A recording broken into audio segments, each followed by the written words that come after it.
What is going on, everyone? Welcome into Chatterbox Bearcats, the live edition from Martinos Bar. We're upstairs right now in Clifton.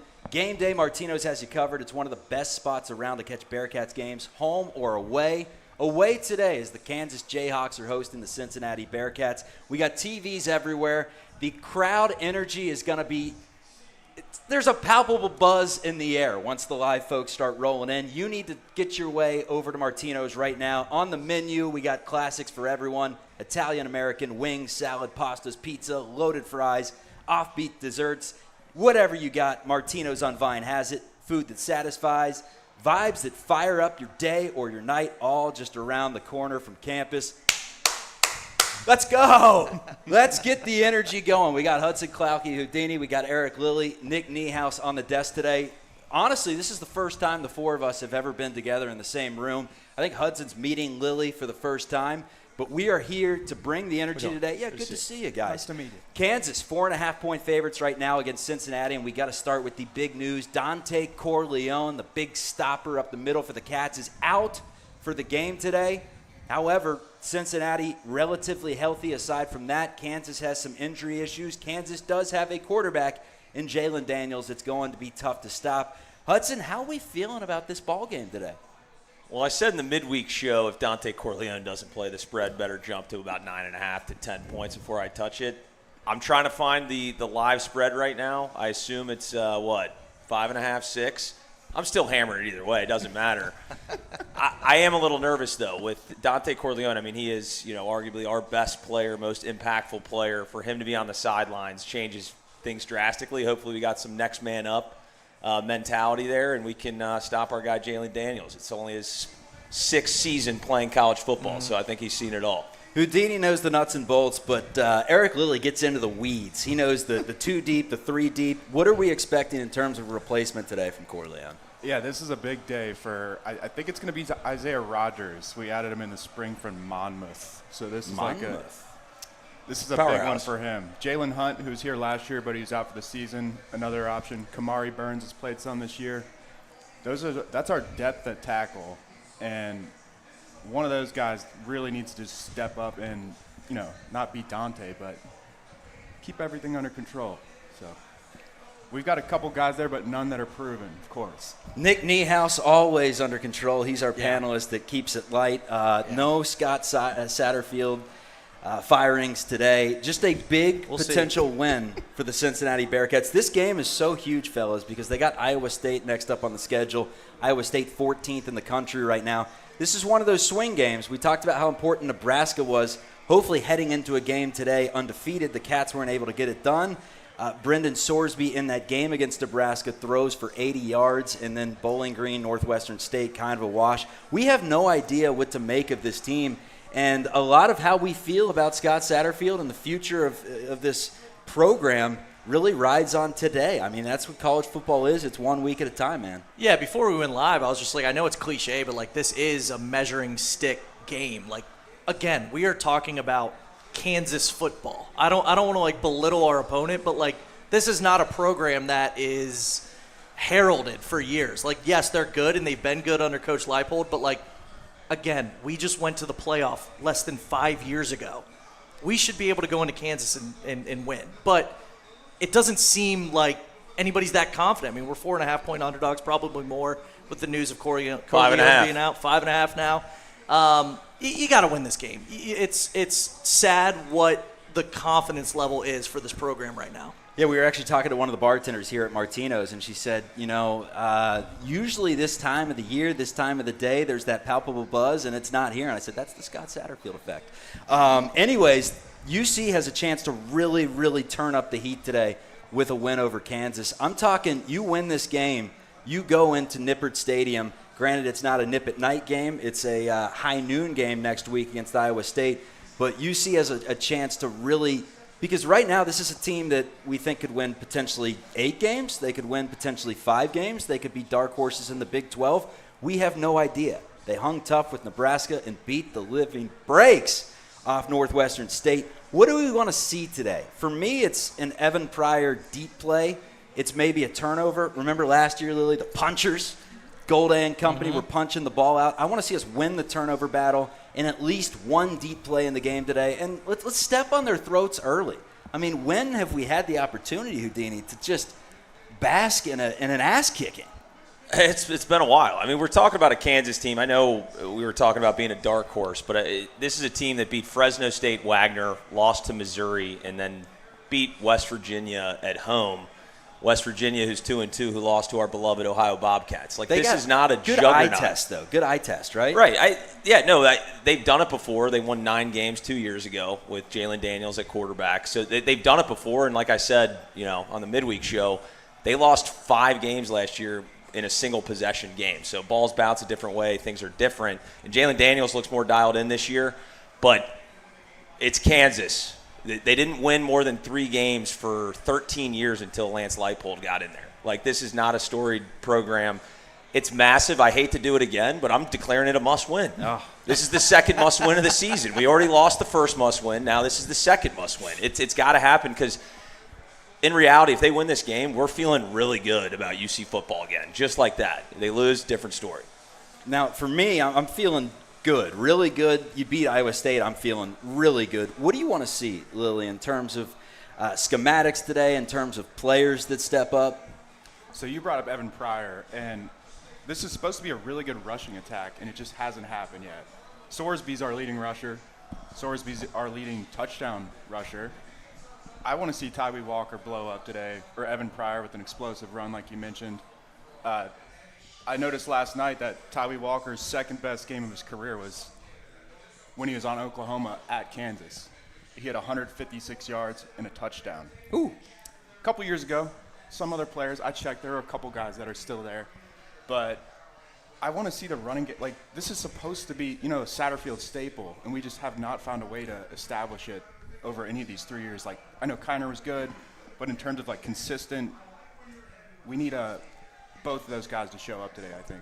Niehaus, what are we looking forward to today? Well, I don't want to belabor my first point, but the very first thing I think of is the only Big 12 team that we've played and won against that didn't come from the AAC, ironically enough, was Arizona State last year. Now, I know they had their backup quarterback. This is pretty, again, I don't want to keep saying it's sad. It's not doom and gloom, but, year 3, our second win over a Big 12 opponent that didn't come over from our conference where he played in. So I just want to see a win. It's as simple as it is. I want to see a win. Sorsby, the only real opponent we've played this year. I mean, I guess Bowling Green's okay, but explosive play, guys. Like the wide receiver core, we kind of were Sorsby apologists last year because of the wide receiver core from last year. We need some explosive plays. And on that point, though, like Evan Pryor, for example, last season, I'm just looking up his 2024. His first game, he had a 64-yard run, touchdown. He had a 65-yarder, a 55-yarder. His longest run right now is 20 yards. So we need to get him going. He's due. He's very due. And Joe Royer has been relatively pedestrian besides that deep ball. What was it, Bowling Green? He went for, he had 2 catches for 120 yards. We need a little more consistency from that side of the football. The receiving core, I would love to see some Sorsby vertical plays. Yeah. Tell me this with Sorsby. Is he a guy that, because I noticed it against even Bowling Green and certainly against Nebraska, where he gets happy feet in the pocket. If his first read isn't there, he needs to sit there and go to a second or third read before just running, because I don't think you're going to be able to win games in the Big 12 with a quarterback that is strictly going to be running the football. It's very difficult. Well, the positive is the offensive line. We're Lily, the best offensive line when it comes to not giving up a sack? We haven't given up a sack at all. Also, quick pressures aren't happening either. Yeah. He's got plenty of time. Yeah, he gets that happy feet. It's like say, he just starts to run, which against Nebraska, we weren't getting separation, so you need to see the receivers get open more downfield. But how much of it's on the receivers, though? Because you look at this program as of late, and I'm talking as of late, we got to go back 4 years at this point. Alec Pierce and company, we've had so many good wide receivers. Lately, I mean, Xavier Henderson, he had his moments early, but whenever competition has started to pick up, the wide receivers have not been able to really make any big plays at all. How much of it's on Sorsby? How much of it's on just the lack of wide receiver talent? That's what's crazy is the entire down the stretch last season, we're trying to figure out, is Sorsby hurt? Do we know? Are the wide receivers bad? Can they not get open in time? Is it just everything at once? And we are, this is week 4? We still don't know. We're going to find out today. Today is the, like Niehaus said, this is the measuring stick game of like where we are as a team. Are we the same as last year, or are we better? One thing that we know is that Cincinnati has the worst defensive completion rating in the country. They allow 76% to quarterbacks. I don't know what Northwestern State was doing against us, but we know that Raiola from Nebraska was picking us apart. But it makes sense. This is a bend, but don't break 3-3-5 defense. My X factor today is how this team plays in the red zone, because we know that Kansas is going to get it there. They got a dual threat quarterback somewhat in Jalen Daniels who can, pick up 15, 20-yard runs. That's not the main part of his game, but it's an element that he brings to the table. Can the Cats stay home? Can they provide some field goals?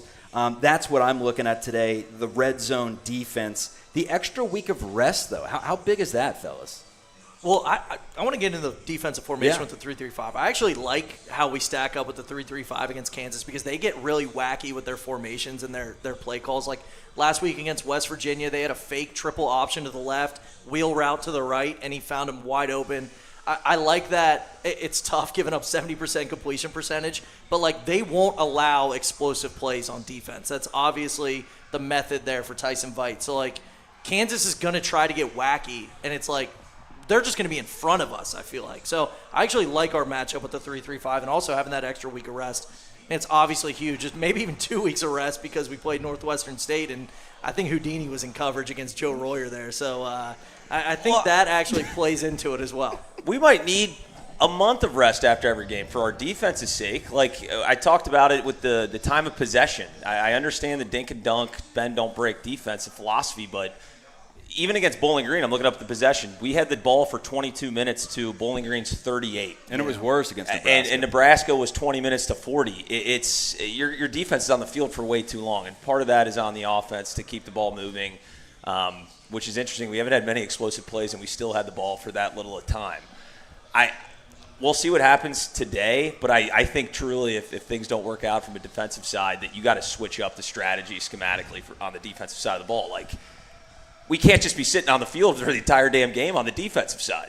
We need to get Sorsby and the boys going. No doubt. Chatterbox Bearcats, the live pregame edition. First time we're doing this. We're also going live after the game. During the game, what are we going to be doing? We're going to be cheering on the Cats, doing some down the drives potentially.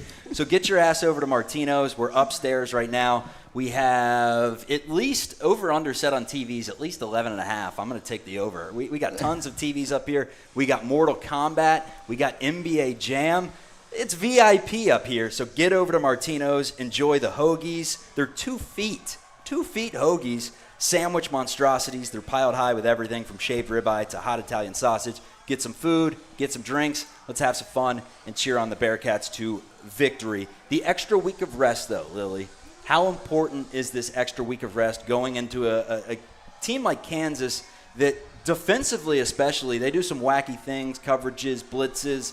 Satterfield and the fellas have had some time to dissect some film. Yeah, and it matters for like what Niehaus is talking about with the schematics. You have time to prepare. Teams come out of the bye all the time with like different looks. And, we can't put it past, especially with Dante being out and the staff probably knowing he wasn't going to be playing. Who knows what we come out with? Maybe we show up in a 4-3 at some point today if we think that would work. I agree with Niehaus on the 3-3-5 today. But look at what Kansas did to West Virginia. Kansas was coming out of a bye. West Virginia came out of a rivalry game. They got their butts kicked. College kids are, this isn't like an NFL regimen. It's not your job. Obviously, it's your job, but it's just so much harder for kids to be in that routine and then travel and all that. It's a huge advantage, I think. And I think that's why the spread was 4.5. Well, some people thought it was going to be 7. So that. I want to see our defensive backs today, specifically Matthew McDoom against some of the Kansas receivers. Their top guy he's gone for a couple hundred this year. It's Henderson, right, is their top receiver. And a kick return. Yeah, kind of came out of nowhere for Kansas. And that's the question that I have is the defensive backfield as a whole for Cincinnati. How do they do today against a quarterback like Jalen Daniels that has tons of experience on their home field? This is a new home field for Kansas that we've never seen before. I'm interested to see what the crowd is like in Lawrence, Kansas today. Again, this is somewhere that takes pride in Fog Allen, that takes pride in the wheel, has not taken pride in their football program a lot, aside from the old Mangino days where they, went to the Orange Bowl or whatnot. Really want to see how this team steps up in an atmosphere that is not Arrowhead Stadium. And that's the nice thing about that Week 1 loss, or that Week 0 loss, I guess, to Nebraska, is that you learned a lot about yourself in an atmosphere that was difficult, Houdini. Yeah, it's, hindsight, you look at the score, you go, oh, we lost by 3 to Nebraska, who was, very competitive, could have easily beaten Michigan, who I think everyone knows is a solid football team. But it was just not a fun watch at all. Like, you didn't really see what you wanted to see at all. It was one of those games where you look at the scoreboard and you go, what the hell? Are we about to win? Yeah. Of course we weren't going to win. We were going to throw a pick. But at the end of the day, I mean, that's a very talented football team, and we took them toe-to-toe. And, you could argue we should have won that game if Sorsby throws that a little bit further down the field on that long shot. So you can't take much away from it. The problem is we played Bowling Green and Northwestern State. So there's really nothing that has happened since that game that you can point to and be like, oh, we do this well, we do that well. So this is the big measuring stick game. Let's use the cliche as many times as we possibly can. But this is a big opportunity for Satterfield. Now, you talking about doing the rest on the bye week. Really good coaches come out of a bye week and win games. There's those stats of like Kirby Smart after a bye is like, 26-0. I don't know what Satterfield's record is, but I'm not confident that it's very good after a bye. It can't be. Like, it only helps if you're a really good coach, and we're going to find out today. But I can't say I'm extremely confident. I did just take them money line, 180 though, plus 180. I took them money line as well, and took them 4.5 also, and then it jumped up to 5.5. So that's what you get when you're not patient. I beat the odds makers to it. I said, Corleone's out. Let me hammer the 4.5. Don't know why I did that. McDoom, though, specifically in his matchups today, Lily, like we have not seen that big Matthew McDoom play yet. And when he does make that big play on TNT today, you know that he's going to get some national noise because that's a hell of a name. Matthew McDoom. Great head to McDoom Town. What are you thinking about the Cats' defensive backfield that has not been great since Scott Satterfield took over? Yeah, just something I've been looking at last night, this morning. Kansas has 0 receivers under 6 foot. They also have 0 DBs under 6 foot. Leipold very obviously is targeting size at those positions. Our cornerbacks are 5'9", 5'9", 5'8". Short kings. Kansas doesn't really throw deep balls, Shouts. but like that is a huge size advantage. Like that's kind of scary, honestly. Our safeties are big, and then on the other side too, we have some short receivers and they have tall cornerbacks. It's something to watch, though, for sure. Scott Satterfield, the topic, and I hate bringing it up week 4 of the season when your team is 2-1, but there it is. Look, my seat's a little bit hot. Not really. It's pretty cool here at Martinos. Great place. Get over to Martinos right now.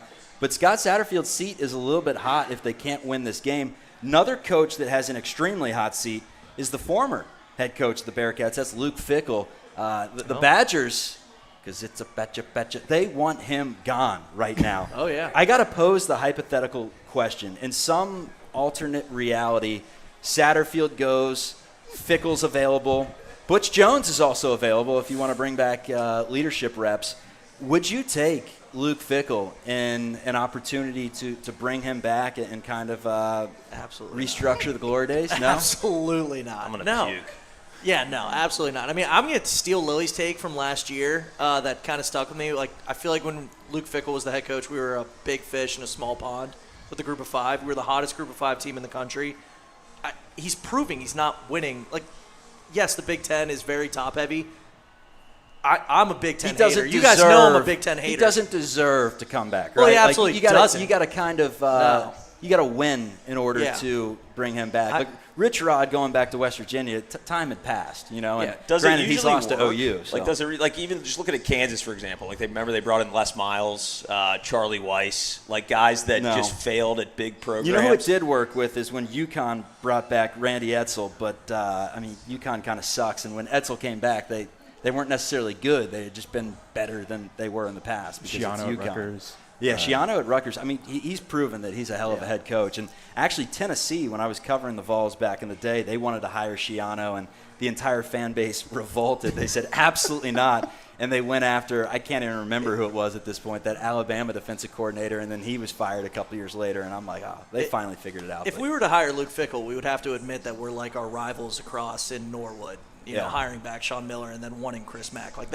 even that alone makes me, even if Fickell was doing great at Wisconsin, I wouldn't want that because of what Xavier has done. If we were still G5, would you want Fickell back? Now that maybe changes things, but look, again, I'm the biggest Big Ten hater you will find, and he's not winning at all. And Wisconsin's not. It's not like he's taking over Northwestern. No. You know what I mean? That's hard to win. Wisconsin is not hard to win at. Wisconsin is historically awesome, and like their jump around that they have going into the fourth quarter, like it's now, hey, beat traffic. Yeah, I mean, it's you could see the writing on the wall with Fickell in his last season. Like I was sitting there going, I mean, does he have 1 foot out the door? It just didn't seem like he was coaching well, and you could argue, hell, that when we had 8 draft picks in a single season, he caught lightning in a bottle. That was a roster that's going to be damn hard to replicate moving forward, and I think he saw the writing on the wall. And Wisconsin is a fantastic program. He can't do anything. No. Like you could argue Satterfield is currently the better football coach than Luke Fickell.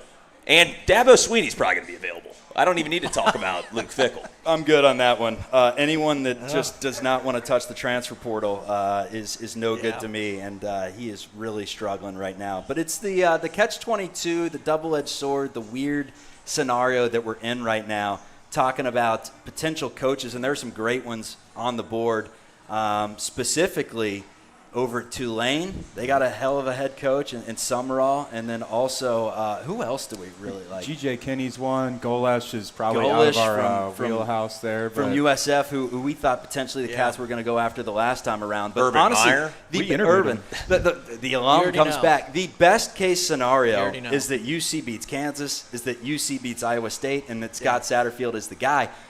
It's just been a precarious situation where so many people wrote off the hire before the hire was actually done that instead of everyone going in with an open heart, clear eyes, can't lose, instead we went in kind of saying like he's got to prove it because no one believes in this guy, despite being a former ACC Coach of the Year, leaving Louisville better off than he found them. It's just been a clunky hire, a weird hire, but it's not over yet. He clearly has the rest of the season to figure it out, and if this is a team that makes a bowl game and that wins 7-8 games, he's going to have a job next season. Yeah, and I think like the discourse we see online is much more negative than the fans at the games. Like everyone at Nippert's given Satterfield a chance. Like there's been no booing.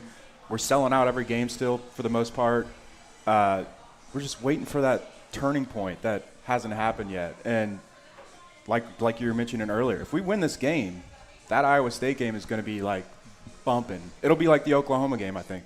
Maybe not like that level, but right below it. Yeah, we had the whole crowd with Reggie Bush and Urban Meyer and high noon kickoff there for that day, big noon kickoff, I should say. Basketball or football program? Who is in a better spot right now? UC with Scott Satterfield or the basketball team with Wes Miller? So in my head, I'm thinking they're a package deal. If we fire Satterfield, then Wes has to go. I think they both go off into the sunset together.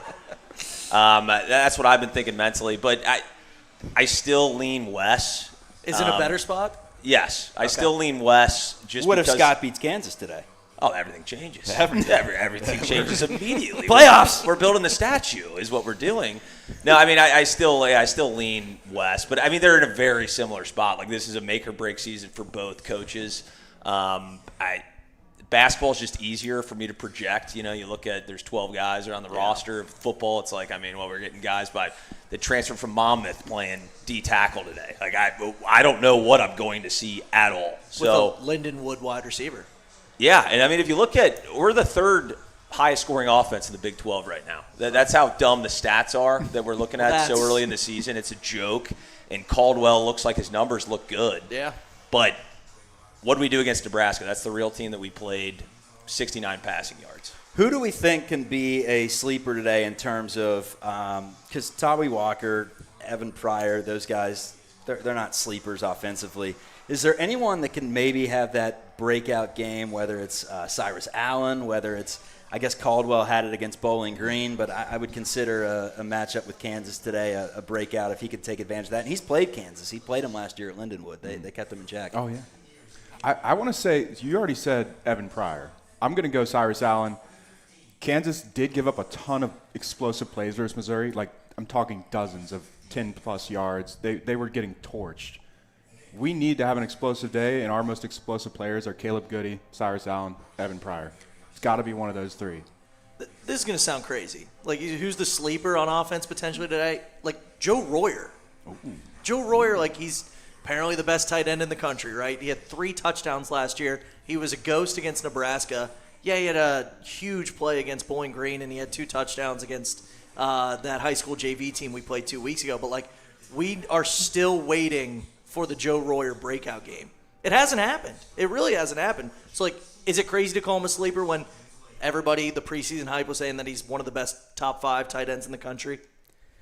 I mean, I think anything today over 100 yards is a breakout game for Joe Royer because it's been a minute. This offense, aside from FCS and MAC opponents, has not had really a big game since Texas Tech, I believe it was, since we go back to last year. And the beautiful thing about doing this show is that everything's clipped, everything's on the internet, so our takes live on for forever.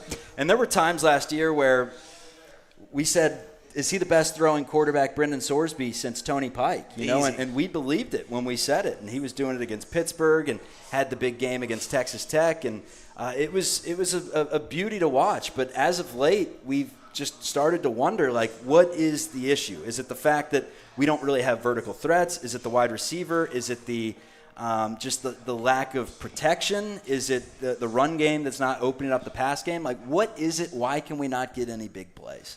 Well, I just look back at the Nebraska game as our real only opponent there, and we just couldn't stay on the field. But we said from the jump, though, it's going to take some time to gel. I mean, their leading receiver had like 20 yards that returned last year, and we have Goody, Caldwell, Cyrus Allen are all brand new to Sorsby. So I'm hoping it was just let's mesh a little bit more, get the chemistry going, rather than a lack of talent because there's not much you can do to fix that. Like, I don't even know who our 4th receiver is. Isaiah Johnson, right? Isaiah Johnson. So he, 5'10". He is a speedster, though. So, like, maybe if you want to call a dark horse offensive weapon, maybe you see an Isaiah Johnson game. But I would love to get these receivers going.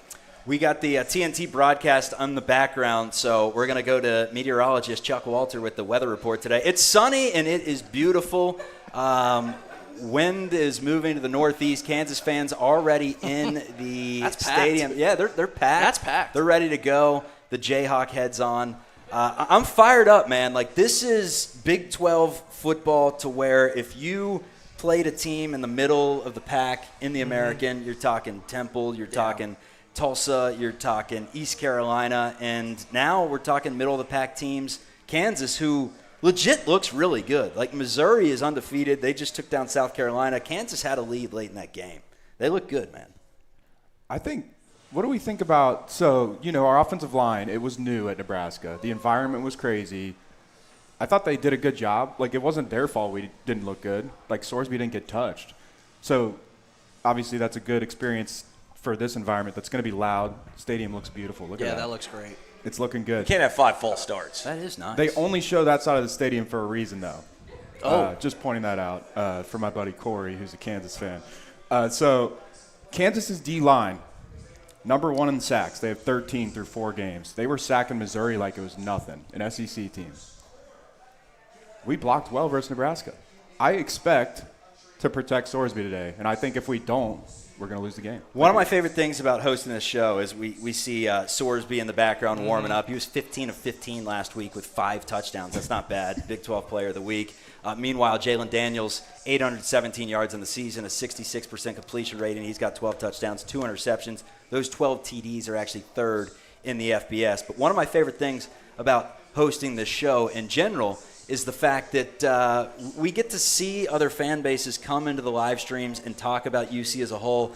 And even dating back to last year with Oklahoma or this year with Nebraska, the fan bases of opposing teams, Colorado, they're always so complimentary of the program that we're building here. They're like, you guys are going to figure it out. You're going to be players in the Big 12. Meanwhile, we're on the stream like, burn it down, fire Scott.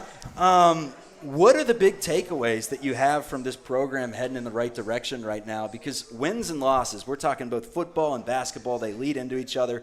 We're still trying to figure out identities in both. We're trying to be as optimistic as possible. And the optimism right now is that in 20 minutes, we're going to have a boatload of people coming into Martinos. The drinks are going to be flowing. The food is phenomenal. And if the Bearcats win this game against Kansas, Hudson's taking off his shirt.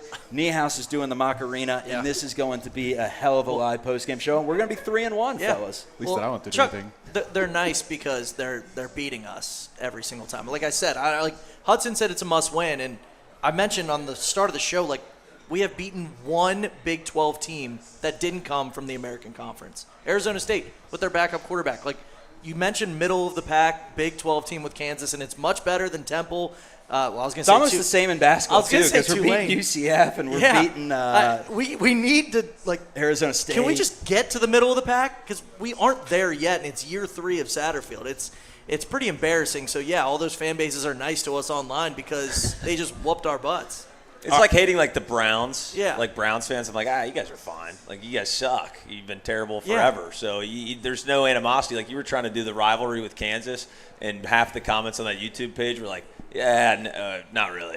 We don't think we're going to be rivals with you at all. Like, we got Kansas State. So We got Missouri. We need to get good enough for people to hate us, and we just haven't been there at all. We're the lovable losers at the end of the day, and it's an unfortunate situation to be in. I say this with basketball all the time because Hudson always says, Chuck, this isn't the 90s anymore. I want it to be the 90s, all right? Come on. I want to take back a stranglehold on a conference. We grew up with it in basketball. When we switched over to the Big East in football, I mean, UC became the clear-cut favorite over West Virginia, or at least up there with West Virginia and Louisville and Pittsburgh, until we flipped over to the American, and then we took over that conference. And it's time that we start winning some football games. I'm just glad that we're playing Kansas, so when you went on your monologue about how we're a better basketball program historically than Louisville, and we were just bracing ourselves like we're going to get absolutely tortured. Rage bait. And you went on for, I gave you like 10 minutes. You're like, if you look historic, I was like, what, have you looked at Wikipedia for a second?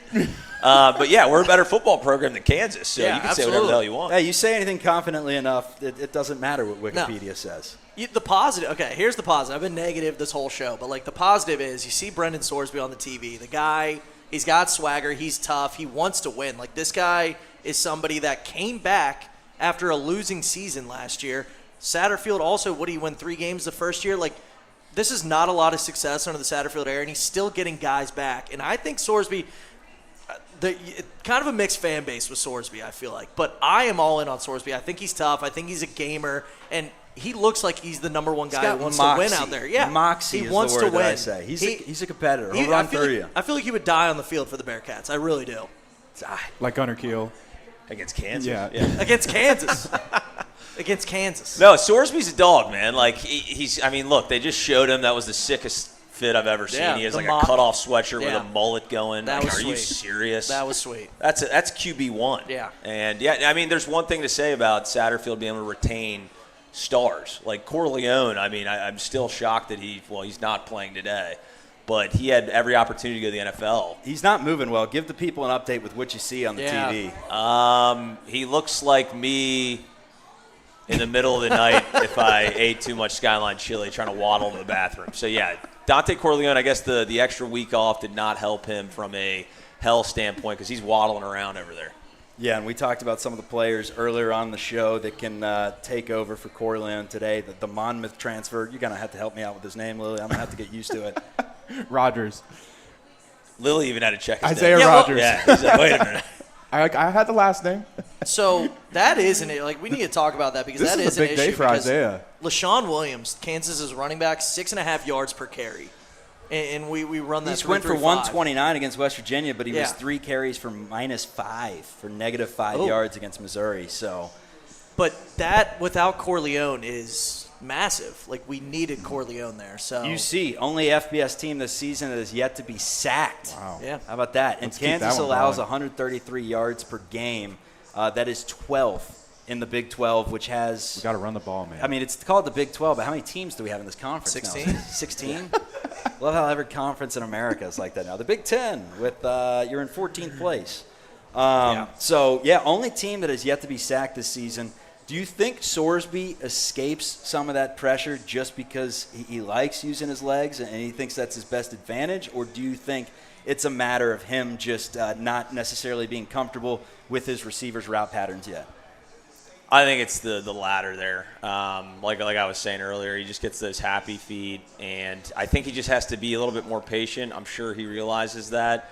The O-line, like we've just said, has been fine in protecting him. He doesn't necessarily need to get out of the pocket, but you have noticed, at least recently, he seems to be more comfortable scrambling around.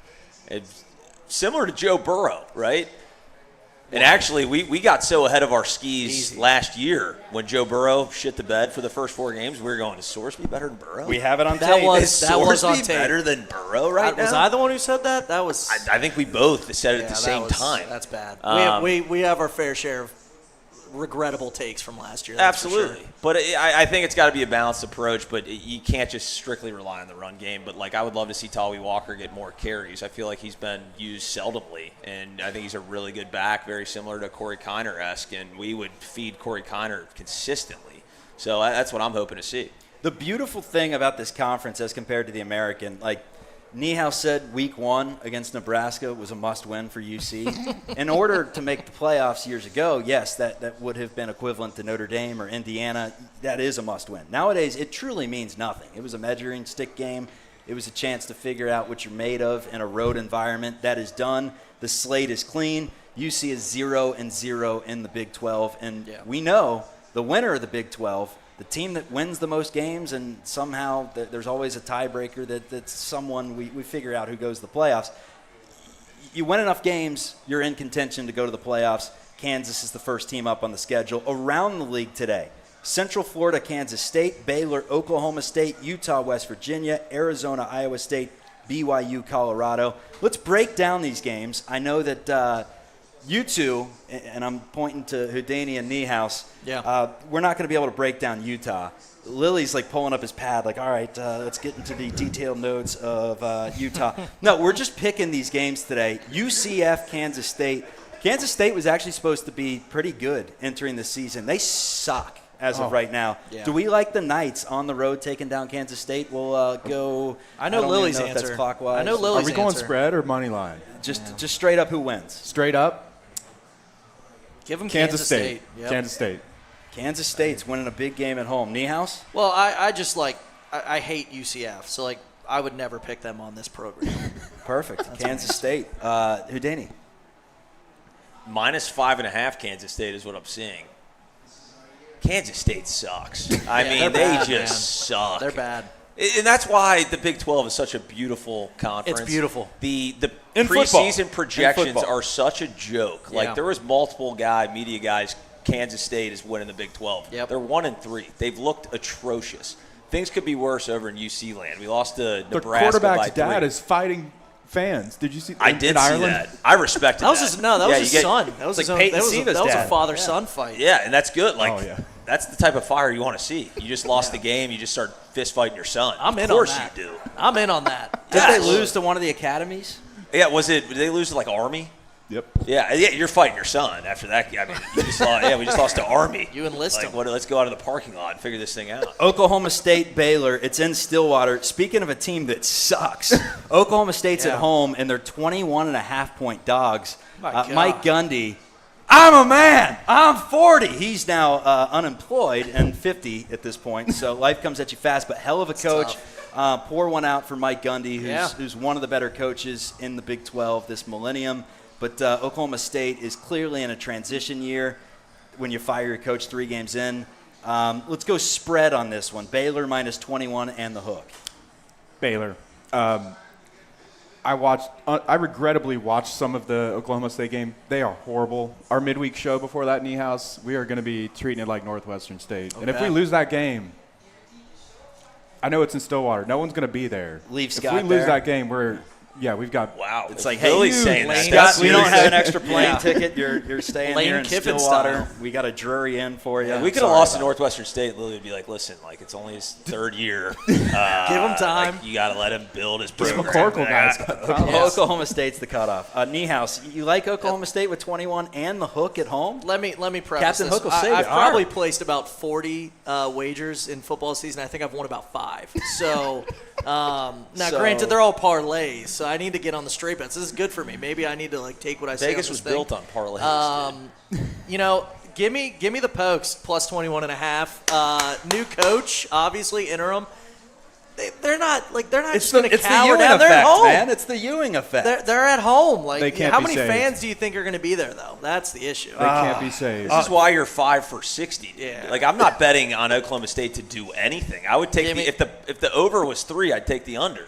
Yeah, West Virginia right now. West Virginia brought back Rich Rodriguez, one of the most successful coaches in history, who had teams with Pat White and Steve Slayton and real nice squads before he bolted for Michigan back in the day, and that did not work out. 13.5-point favorites are the Utah Utes on the road at West Virginia. The Mountaineers lost to Kansas. They lost in Athens, Ohio, to the Bobcats as the Bobcat faithful was boogieing up to the CI after that one. Utah on the road, one of the favorites in this conference. And again, it's why this conference is so beautiful. Utah is considered a favorite. We don't know how good Utah is. They're 3-1. This is tougher for me because, it's similar to the last one. Do we pick spread here, 12.5? I think we should go. Yeah, you we have should go to. spread. I'm going to go Utah. I think they bounce back. That game at home versus Texas Tech was pathetic, though. Like a lot of people were giving a ton of credit to Texas Tech, but Utah just laid down. They missed I think I saw a stat. They missed 20 tackles in one game at home. That like a national TV. Absolutely pathetic performance. I'm guessing they got a talking to this week, and maybe they just need a little road trip to get it out of their system. West Virginia sucks. West Virginia gets the win in Morgantown today. The matchup predictor on ESPN, Trust the Robots, 27% chance that West Virginia wins. Everyone's taking Utah with the spread. We got the Mountaineers on the money line, plus 380. Lock it up. I want to see a receipt of that. Yeah, no chance. It's on the internet. So. Must be real. Yeah, that was a really ugly game about Utah, Texas Tech. Texas Tech, Awful. you keep saying it's a beautiful conference because anybody can win. Texas Tech does look good, and they got They were good last year. They got the oil money. Apparently, those guys are in the press conferences. It's we need a flight, a PJ to Cincinnati for Taylor Swift. Get her in the press conferences. I don't care. They have oil money. We got crazy money with Taylor Swift. Get her on the program. But no, Utah did not look good. But I might ride with Chuck. I'm going underdogs because this is an underdog conference. Anybody can win. I'll tell you this. I took UC to win the Big 12 before the season. My cash out is still the same as the wager. So there is a chance that we can win this thing. But obviously I'm not confident, but we can. All right, well, at halftime, you might want to cash that thing out. Yeah, See we'll if, see. the odds makers, it clearly we found out with the Corleone injury, it takes them about 30 minutes to react. So cash out if it looks ugly. Yeah, we'll see. Run. Houdini, I need an ally here. Come on. Why do we Utah. think Utah's good, though? I guess is my Again, it's why is Utah's going to beat West Virginia? West Virginia sucks. I'm They lost sorry, no OU. disrespect. My sisters went to it's a beautiful university. It is. It is not a good football team right now. Utah beat UCLA. I mean, Deshaun Foster. I don't know if you remember. He was awesome when he was playing for the Panthers when I was 8. He is not he can't get a football team together. That team is terrible. I don't know if they'll win a game all season. Maybe they did play some FCS school last week. I do not know. But Utah, they've beaten Cal Poly, Wyoming, and UCLA, and then got absolutely destroyed by Texas Tech. So I'm not in the camp that Utah is good just based on what the AP poll was saying before the season started. So Lily's on his own. All right. Utah's beating West Virginia. Oh, We got 12.5. Yeah. What are you going for? No, I will take Utah minus 18. oh wow. Okay. Yeah, Okay. they're going to kill them. Then never mind. Iowa State, the competition for the Bearcats next week, is hosting Arizona. Both teams undefeated, 2 undefeated teams in this conference, along with BYU and UCF undefeated as well. Arizona, led by Brent Brennan, who was awesome at San Jose State. Everyone's kind of down on Arizona based on what they did a season ago. They had some luck a few years back. But, look, they're undefeated, and they have a chance to shock the world in Ames today. And based on the odds makers, they think Arizona's actually got a good team. They're only 4.5-point dogs on the road against the 14th-ranked Iowa State Cyclones. We'll go this way this time. Houdini, Iowa State minus 4.5 against Arizona. You like the upset that the Wildcats can pull off? I like Arizona with the points. What's their quarterback's name? Fafita. He's kind of similar. He seems like he's been around forever. Yeah. And he kind of had a down year last year. So far, so good. I think Arizona is a competitive. I think they'll be in the mix in the Big 12, right in the middle of the pack. And I think before Willie the season, chalked that up as a W. Before the season, he went through the schedule and he said, "We're winning at least 6 games, fellas. Arizona, we're going to beat the hell out of Arizona." I don't know about that. Well, yeah, I mean, and Lilly also said He during said basketball season last year, he's like, "We're not going to. What do you mean? We'll win more than 6 games." If we don't make the NCAA tournament, I will not do this show anymore. And here he is, live show. Yeah, I'm here. We're just piling on Lilly. We all. Well, no, Lilly is an too positive. eternal optimist. It's good to have. Otherwise, it's us three being like, just Burn end it the down. program, end everything. There's the no pitchfork. point. Yeah. it's Why true. even going to work on Monday? We suck. There's no point. But no, You need one optimist, right? Yes. Regardless, do you like Arizona against Iowa State? I like Arizona with the points. What was it, 4.5? Yeah. 4? Yeah. Arizona sucks. Fafita's a fraud. Okay. We're going to smoke them. And this is the best line of the week. Iowa State minus 4.5. It's a lock. I just Lock. changed my mind. That was- That was so confident that I'm like, I'm an idiot. Sharp play. What a- You don't even have to Throw come him to in a parlay, Niehaus. Don't even on. come to me. Because I'm just going to follow Lilly on that. I haven't watched either of these teams. I don't know anything Didn't you about say them. Iowa State Yeah. sucked to start the season? I'm down on both of these teams, but the road, it's going to be a rowdy environment. They're ranked. Yeah. Okay. We're going to beat Iowa State next week. I think we got a better chance of beating them than Kansas. Oh, Okay. wow. That is it. Yeah, I'm very down on Iowa Lily State. woke up with just the hottest of takes. Yeah, interesting. BYU, Colorado. Deion Sanders, 2-2 right now for the Buffs. BYU's 3-0, ranked 25th in the country. Colorado's getting 6 in the hook at home. I like the Cougars on the road. BYU. Colorado, they have like an injury epidemic that Deion's like doing this thing where one cornerback starts every snap for one game, and then he just gets benched, and the guy that was benched the week before gets every snap. It's a weird rotation. College kids, I think they need to be like getting a little action in each game, and feel their spot in the rotation rather than just getting benched. And BYU, they have a freshman quarterback. He hasn't made a mistake yet, but I still think – you remember they had some hype before the season before the quarterback left. I really think they're just a good football team. They're big. They've been recruiting well for a decade now. I'm going Cougars minus 6.5. Also a big Colorado hater. Yeah, you know me and my my opinions on Deion Sanders, considering, know him personally a little bit. Obviously, covered him down in Mississippi, and his decision making. You think he knows you by first name? You think by face? He did. He's definitely forgotten me by now. House just subtly dropped. Well, I know Deion personally, obviously. First name basis. It was a shock when he walked through that door, as Jackson State's head coach. After I couldn't even tell you the name of the previous one, that's for sure. You started covering that team a little bit more. I did. The media lunches got a little better. I went to the coach's house before Deion took the job, and I was like interviewing him in his driveway, and then Deion took the job, and it's like, well, give me your social security. I need background check on this guy. It's different. But anyway, I say that knowing I just don't trust Deion coaching in the Big 12, and that's just he's 2-2. His son is gone. Travis Hunter's gone. BYU obviously is just they're top 25 team somehow, even without it. Is it still a true freshman quarterback? You mentioned that. Bear Bachmeier. Give me BYU. I think Colorado has all the hype, but nothing to show for it. Yeah, give me BYU as well. I think without his son and Travis Hunter, I think it's going to be tough for Deion. I actually thought that he was going to hang it up, and he had that health issue. I thought he was just going to be like, got my son through, got him drafted, I'm done. I'm going to go harass the Browns about my son not playing there. But hey, they're still there, and you're right. It almost reminds me, Lily, of the quarterback situation there. Remember, I think it was Drew Pine actually we just played, where they were. Notre Dame was shifting through quarterbacks every possession. They had 3. It doesn't seem – yeah, I know it's always if you got 2, you don't have 1 type thing. Well, if you have 3, then the program's imploding. Yeah.